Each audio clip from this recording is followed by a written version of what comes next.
You're listening to the Savings Tip Jar with Dom Beattie and Denise Raywood, brought to you by Savings.com.au, your home of savings news, guides, and product comparisons.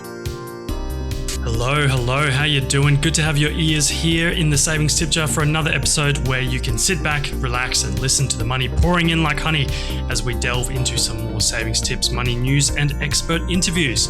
I'm Dom Beattie, the editor of Savings.com.au, here with our senior finance journalist Denise Raywood, and this is what we'll be talking about today.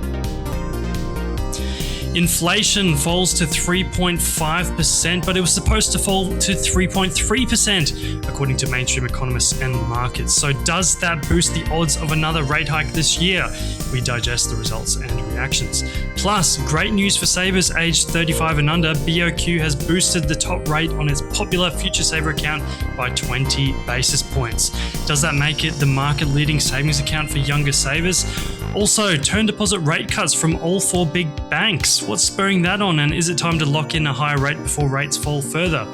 Then in our dollar dialogue, we talk to Clinton Hearne from World360 Rewards on what points chasers need to know, including some top hacks and how these programs could be impacted by the upcoming card surcharge ban. Don't miss that chat. And of course, we each share our savings tips of the week. First, let's welcome Denise. Hey Denise, how are you? Yeah, well, thanks, Dom. I've got a savings tip this week that is really inspired by our chat regarding points, because the points market has seen a pretty big shake-up, and, you know, probably the biggest shake-up it's had for some time, and that all gets down to the Reserve Bank of Australia banning cards transaction surcharges from the 1st of October. It gives us an indication that these were largely funding points and rewards programs, particularly on credit cards. So, you know, have a look. It's a great opportunity to just have a look at, you know, what you're doing as far as your points go. Are you paying for things that you aren't going to use? If you have been using them in a particular way, it may be that they're about to change. There's a lot of flux going on in that industry. Have a bit of a look at the fees you're paying, what you're getting for it, and check to see whether it's worth your while. If you're buying stuff just to get points and you weren't going to buy it anyway, it's not really a perk. It's it's influencing your decision on what to purchase, and that's never a good thing. So now is the time. Have a look. You may be one of those people that's got thousands of points sitting there that you can't think of a way that you're ever going to use them. It's probably an indication they're not that useful to you. So yeah, do a bit of homework. Yeah, certainly timely time to check on that, because chances are your program has probably made some changes with the upcoming ban coming in place. So that's a good heads up, Denise. My savings tip is also something that we're going to be discussing a bit later, or is related to this. But it's, I guess you could call it more of a tip off than a surefire tip. As I haven't actually road tested this one. It's just inspired by some online comments I've seen from some customers of their BOQ Future Saver account that have said that there's actually a workaround to the $50,000 deposit limit for earning its top rate. Apparently, you can set up multiple accounts and earn the top rate on up to $50K in each of them. And despite having multiple accounts, apparently the conditions remain the same as having one account. So, still depositing $1,000 a month and making 5 transactions. That's quite an interesting one, because I guess that's one of the major shortfalls of that account. For those that have a lot of savings that they're sitting on, obviously not a lot of people, under 35 have any much more than 50K. But for those that do, perhaps, this is something to look into. But this one actually does kind of ring a bell. I feel like I might have maybe discussed it on the pod with Harrison years ago back in the day. And I remember feeling slightly hesitant to report it, because we weren't sure if it was a glitch in BOQ's system or not. And if it was, we didn't want to spoil the party for savers by alerting BOQ to it. Then I thought, look, BOQ are a bank. They're full of bean counters, so I'm quite sure they'd be aware of every dollar of interest that they're having to pay out to customers. But it is just odd that they don't appear to actively advertise this perk across their websites, and I've had to dig around and there's no real mention of it.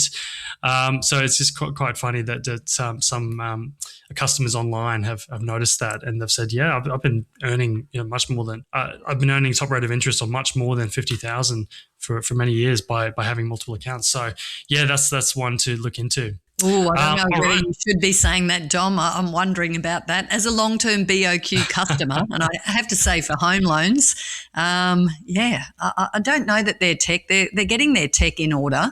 The bank's undergone a lot of changes in the last couple of years. So if that is a loophole, maybe it's on the way to be closed. But interesting you say that. I'll look into it. Well, if it is closed off, everyone can blame me and the savings tip jar for spoiling the party and revealing this little glitch in BOQ's system. But I just thought, I don't know, they must really be aware of it, but maybe they don't actively advertise it because they don't want too many people taking advantage of it. But yeah, we'll see how this one plays out. But yeah, as I said, haven't road tested it myself, so I don't know for certain. This is purely based on some comments we've seen online from customers. But it could be worth just doing a little experiment if you do have some extra savings that you wish to earn that top rate of interest on beyond the 50K. Okay, I think it's time we delve into the Savings News Roundup here. Starting off with the big one, though, inflation. Did you want to go into that one, Denise? Yes, well, this has just been handed down at the time that we're sort of recording this. And basically, inflation has slowed in July, but it's by much less than the markets were expecting. So the headline inflation rate has come in at 3.5%, and that's down from 3.8% in June. And that's according to the Australian Bureau of Statistics' latest Consumer Price Index data. That's what measures our inflation. Markets had been expecting inflation to slow to 3.3% for the 12 months to July. But it seems the biggest contributor to annual inflation in the month was housing, which shot up by 5%, and that's thanks largely to costs associated with new dwellings and construction. And it was followed by food and non-alcoholic beverages, which also rose 3.2%. The other important figure, the trim mean measure, which is preferred by economists, it also cuts out volatile items, including things like fuel. It held steady at 3.6% in July, but that was also above what the market was forecasting at around 3.5%. It perhaps vindicates the Reserve Bank of Australia warning everyone that inflationary pressures are still lurking in the Australian economy. Markets have been very quick to sort of rule out further interest rate increases, and this data will be considered when next the RBA Monetary Policy Board meets at the end of September, actually the day after they're due to hand down their decision on the Tuesday, 29th of September. The new August inflation data will come out the next day. So this will be the last inflation reading they get before that time. Interesting. Yeah, I was quite disappointed in these results, I have to admit. I was hoping to see inflation coming down at least to what economists were expecting, which was in that range of 3.2 to 3.3. I think 3.3 was the market consensus for that headline number. So, yeah, disappointing that it's only come down to 3.5%. And then also the trimmed mean one going up to holding steady at 3.6%. But yeah, I think it was expected that it would come down to 3.5. So, not great news. And I guess it does in some way, likely boost the odds of there being another hike. I don't know if it's like boosted as high as 50-50, but it will still have boosted the odds somewhat. I mean, you can sort of tell just judging by how the share markets have reacted. Obviously, share markets love interest rate cuts. I saw that the gains that the market had made this morning were almost completely erased after 11:30 our time when the data dropped. So that obviously indicates the market was disappointed and hoped to see inflation come down by further than that. So, but yeah, you got people like Warren Hogan who have had on the podcast in the past several times. I saw some comments from him coming out yesterday. He reckons there'll be 2 hikes later this year, which is very bold of him, very unlike him though, not unlike him to make such predictions, as he's known to make these big calls. But he'll be I guess he'll feel part partly vindicated by these results. That inflation is still pretty high and needs to be dealt with. So, yeah, we'll see what the RBA makes of it. But I'm hoping we'll get some other data in future that suggests that there's no need for any more hikes, and maybe even lead the RBA to consider some cuts soon. But moving on, as I sort of flagged in the intro, it's good news for young savers. Bank of Queensland has lifted the bonus rate on its future saver account for 14 to 35-year-olds by 20 basis points. It takes its top rate to 5.8% on balances up to $50,000 when bonus conditions are met. And that's the highest youth account rate currently on the market. We can now confirm based on our market research. And to achieve this rate, account holders must transfer a minimum of $1,000 a month from another Australian bank and make at least 5 transactions via a linked transaction account. Bonus conditions are actually waived for 14 to 17-year-olds. So, any especially young savers, that's pretty good. You can earn that 5.8 without having to jump through those hoops. And it's another sign that banks are looking for other ways to get cash in the door as the home lending market continues its dry run with the property market stagnating. What do you make of this one, Denise? Yeah, that's not a bad rate at all. Youth accounts do tend to have the highest savings account rates on the market. Westpac Life and Newcastle Permanent have got rates of 5.75%. They have various conditions, particularly Westpac Life. That account has quite a few, different and maybe some would say tricky conditions to achieving the top rate. This is pretty straightforward for Bank of Queensland. $1,000 a month can be your pay, and only 5 transactions from a linked card. It's pretty easy to achieve. Westpac one's 20, isn't it? I think it went down to 20. It used to be 25. Oh, right. Still very high. So this one is quite straightforward, probably worth looking at. I know a former colleague of ours had this account and was always quite pleased with it. Just be warned that on the month that you turn 36, it'll switch itself into a smart saver account. But that's not a bad rate either, 5.4% at the moment. Yeah, that's not bad. So it's not a bad alternative, if you get Hoyt from the youth rating. Good on Bank of Queensland. It's an out-of-cycle rate hike, and it's good for consumers. Nice one. Go Queensland. And big 4 banks have been lowering top term deposit rates in the past week, we see. Their top rates now range from 5.15% per annum.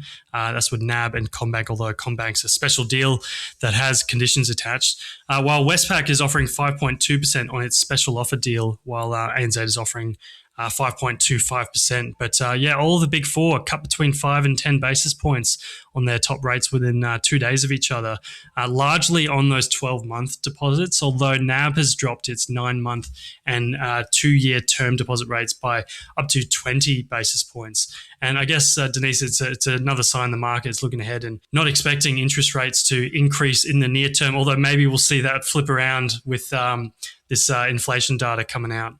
Yeah, they may have reacted too soon, but there has been, rates dropping, particularly in term deposits. That's been happening lately. Also, some of the variable home loan rates have been dropping as well across the market, mainly for smaller lenders.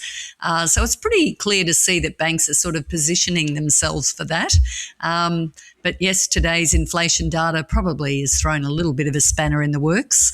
And all we can do is go by what the Reserve Bank tells us. And they tell us that we should be a lot more cautious of inflationary pressures in the economy, and maybe they are onto something. Yeah, perhaps. We'll see. Time will tell. I guess it's time. That sort of rounds up our Savings News Roundup for the week. So, time for our Dollar Dialogue segment.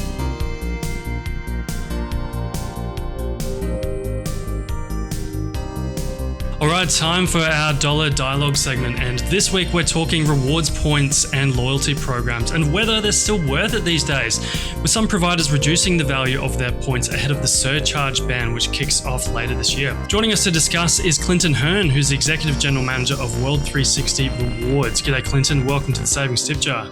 Hi, Dom and Denise. Thanks for having me. Great to have you, Clinton. Now, before we kick off into the world of rewards points, let's have your savings tip or tips. Well, I haven't been the best at these, so I have sort of 3 rules that I live by now, is always have something to save towards. If I don't have a goal in mind, I won't put the money away. So currently for me, that's a trip to Tassie with my 2 little kids, which will be good.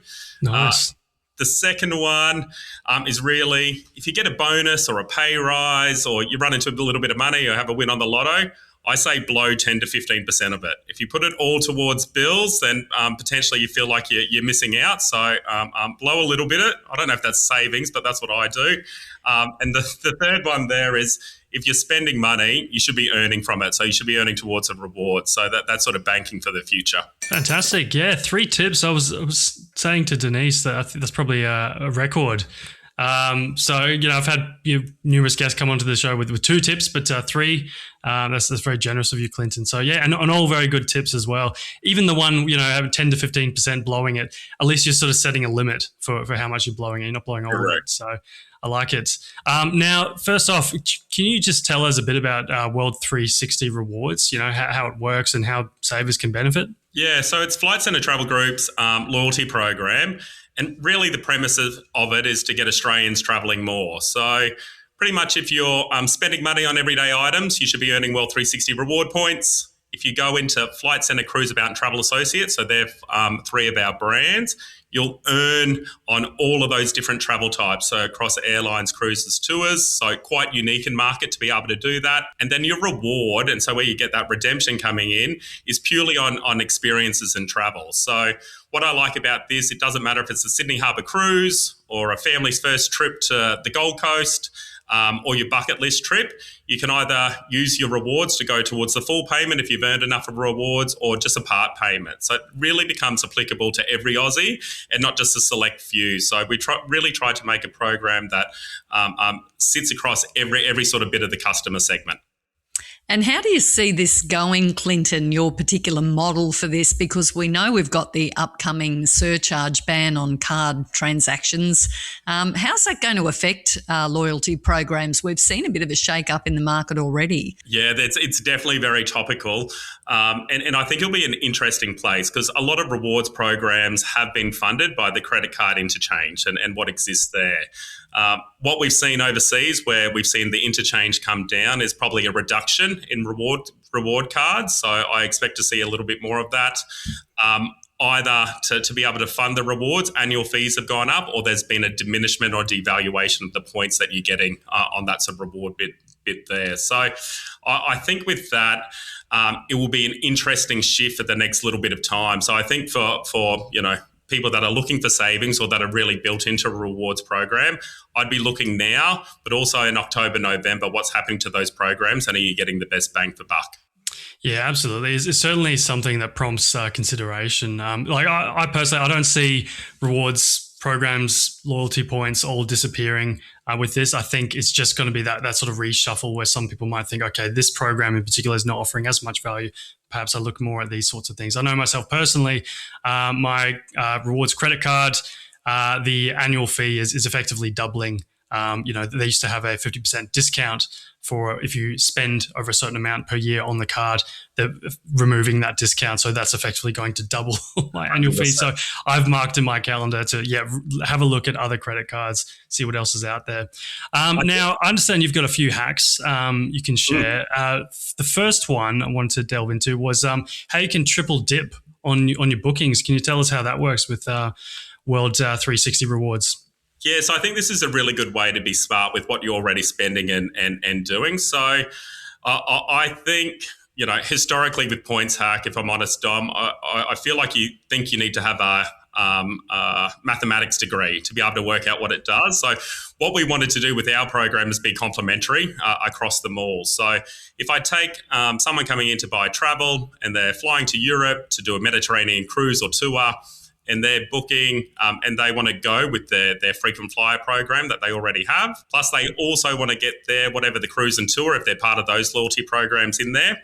what's unique about World360 Rewards is if you buy it through one of our brands, you can still do all of that, still get all the status credits and all those bits and pieces, and you'll earn World360 Rewards points on that entire trip. On top of that, if you use your reward credit card, you then obviously earn them. So that's 3, but I can actually increase a little bit more. If you use those rewards credit card, and at the moment we have ANZ and Westpac Group on there, you can transfer them back into World360 Rewards and upgrade that holiday. So it sort of becomes a full loop. So you're sort of getting a 4 or 5 dip opportunity just with things you're already doing, just in a central place. So it was important to have that freedom, but also make it easy for the consumer. Yeah, you're right. Some of them are so hard to get your head around, and there seems to be lots of little caveats and fine print there. So, given that we're going to see a bit of a new environment for these programs to be operating in, what's some good hacks that we should be looking out for, the general public should be across? I think it's a mindset shift. So realistically, with really good programs, they have a broad partner network. And so in that earning opportunity, I think you go to your loyalty app and see if those shoppers and retailers that you're already shopping with, grocery, fuel, some of those mundane life things like insurances, private health or home loans, I'd go there first, because realistically, it's an extra 3 to 5 steps, 30 seconds to 60 seconds that you start to build those points off. So I think that's one. Second one, points boosters. So when our partners are giving booster campaigns, they're limited times, usually run over big sale periods. Make the most of them. That's up to 50,000 points. Home loans up to 310,000 points in there. It's really beneficial for something you're already going to do. But the third hack I think is the most important is when you're going into a program, you're choosing or you're looking to switch, make sure you know what the reward is you're really looking for. We know travel is the number one aspiration. That's why those travel loyalty programs, they do really well. But is it easy to find the reward you're looking for? Is it all put in one place? You're going to have to search. If it's in 47 different pages, it's probably not the best reward program made for you, because you won't actually see the benefit out of it in the long run, which won't allow you to do the earn at the start. So I think start with what reward and what goals you have in mind, and then sort of work back. It's just a mindset shift of being able to earn on that every day. Yeah, absolutely. No use in earning all those rewards if you can't actually find out how to properly use them. I sort of say that with a couple of 100,000 velocity points burning a hole in my pocket, and I'm nowhere to really travel to with particularly I've got 2 young kids. So one day I'll figure out how I can best utilize them before they all expire or go away. But there was something else that sort of struck me from what you just said, Clinton, was it's people that you're already shopping with, and that's the key, I think, with a lot of these rewards programs, that you're not spending just to earn rewards points. It's spending that you're doing anyway, or people that you're already shopping with. And it becomes an extra perk that you might as well get something for your money if it's spending you're already doing. So that's a message we often like to remind people whenever we're talking about rewards programs, rewards points programs on this podcast. But Clinton, really appreciate your time on the Savings Tip Jar podcast, talking through all the ins and outs of World360 Rewards. Thanks so much for your insights. Thanks for having me. Cheers, guys. Thanks, Clinton. And that wraps up another episode of the Savings Tip Jar. Thanks so much for listening, and hope you're feeling a little bit smarter about your savings. If you enjoyed this episode, please give us a follow and a 5-star rating on whatever podcast platform you're listening on, and tell your friends about us. Also, if you want to get in touch with us, whether that's to ask a question, share a tip, or give us some feedback, you're more than welcome to via any of Savings.com.au's channels: TikTok, Instagram, Facebook, LinkedIn, X, or YouTube, or shoot us an email the old school way to inquiries@savings.com.au. That's inquiries with an E. And we'll be back next week for more savings tips, news, reviews, and expert interviews. So until then, stay savvy. Goodbye.